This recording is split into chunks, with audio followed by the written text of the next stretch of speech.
Well, one of the things I wanted to do as part of speaking at the conference was to present some of these paradigm shifts. I've spoken earlier, as I mentioned, at other venues, but I think this was a very important opportunity to speak to leaders of NHS, obviously Welsh, but also beyond that, as well as in Europe about these paradigm shifts. The one that you mentioned is a very important one, sort of the shift from explicit logic to implicit logic, and in medicine. And we talk about big data, we talk about how the data out there is going to determine your risk of a certain disease, et cetera, combining your genetic data, the environmental data, your health and lifestyle, and any other medical data, and so forth. And then somehow out pops an answer that's going to say your risk, or out pops an answer that says you need to take this drug. So we would call that, and I don't think the terminology is really strict, as I mentioned, it's kind of like the words that I've been using. We would call that implicit knowledge, as opposed to the explicit knowledge that's based on medical logic, physiology, anatomy, what we learn in medical school.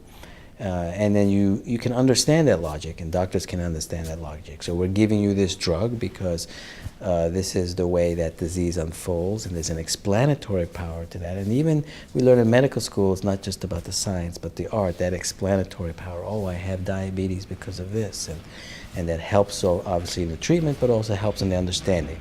But if we have this big data, implicit knowledge, what does that mean? Not just in terms of the analytic methodology, which obviously there are implications, machine learning, neural networks, AI, all these sorts of things that are aspects of implicit logic. But what does it mean for communicating that to the patient? What does it mean for that core understanding and explanatory power that constitutes the art of medicine? And of course, how does that relate to medical education? Medical education, we learn the explicit knowledge over 4 years and beyond in residency. How do you teach something well? That's what the computer says.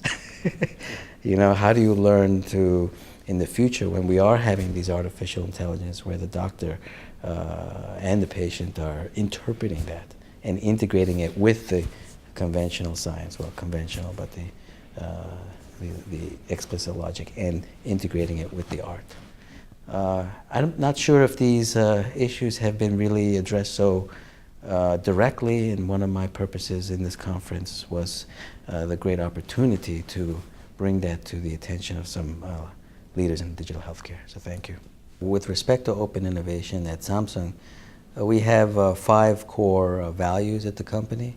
And one of those core values is indeed co-prosperity. So that's kind of in the corporate DNA, is this concept of open innovation, although that has more recently, in the last 10 years, I forget the name of the professor who was at MIT and now at the University of California anyway, who popularized open innovation. So it's a relatively recent concept, but co-prosperity has been a long-time principle at Samsung. So we've embraced the open innovation sort of approach, and so we have many projects that are working what we call the global research outreach, and we give grants to research institutions, many of those in healthcare and other areas. And then we also have industry partnerships, strategic research partnerships with universities and research institutes. So that is an increasing part of our work, both at the Samsung Advanced Institute of Technology, where I am, and then also at our other research institutes. And even some of our business units are doing a kind of open innovation. So that's definitely the trend and something that's very important to Samsung. In terms of what you said about challenges related to healthcare, I think it does depend on the field. So, for example, in semiconductor and some aspects of mobile communications technology, the secrecy aspects and the industry proprietary aspects can actually make, I think, open innovation more difficult than, say, in healthcare.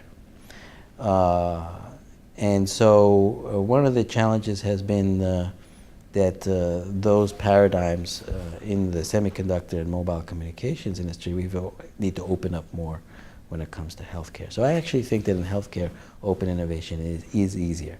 Now, of course, you mentioned privacy and information security, but in all of these medical research, whether it's open innovation or an isolated institution, research institute, you have the institutional review board, you have pretty established principles of medical ethics and research ethics. So long as everyone follows those, I don't think it's as much of a problem. Sometimes things are a problem when you don't know it's a problem. So we know it's a problem, and we have measures, long-standing measures, not just at Samsung, of course, but in the medical research field as a whole, to address that. So I actually think that open innovation in some ways is easier in healthcare. Now, of course, there are other issues related to difficulty, and those are more related to the information interoperability, but those are not just related to research and open innovation. That's a challenge, as I pointed out in the presentation, and others have pointed out, a challenge with digital healthcare in general. I think it's critically important to focus on the problems. A lot of funding, research funding, has often been through focusing on the technology, or focusing on a sector, or focusing on a particular approach. And there may be reasons for that, political reasons, infrastructure reasons, personal reasons. Some person is a government official or benefactor is particularly interested, whatever it may be. But I think it's very important to focus on the problem, whether it be, climate change, energy, obviously various healthcare challenges. Problem-based research funding, I think, is the most effective. I don't necessarily have empirical evidence for that, but I think that fits with what you mentioned about not necessarily predetermining the outcome. And if you're trying to encourage innovation, perhaps I would humbly submit that the best way to encourage that is not to predetermine that innovation by definition. So I think problem-based sort of challenges are very effective. I forget the name of the mathematician, and he proposed 100 unsolved problems in mathematics.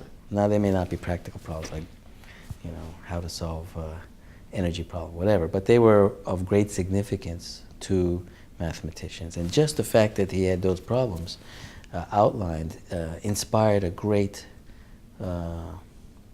flourishing of innovation in mathematics. And some of those problems remain unsolved. And Fermat's last theorem was one of those problems, for example. It was solved, but 10 years ago or something like that. So so this concept of presenting problems is not necessarily new. I know that also MIT is doing a Solve initiative that's also based on this concept of identifying the key problems and then creating an infrastructure and a framework for people to openly innovate to solve those problems. In a way, I wanted my presentation to be a posing of those problems. And you recall at the beginning of my presentation where I had the painting of Las Meninas, and you are the audience, you are the object, you are the king and queen, in the sense of you are the determiners of our fate.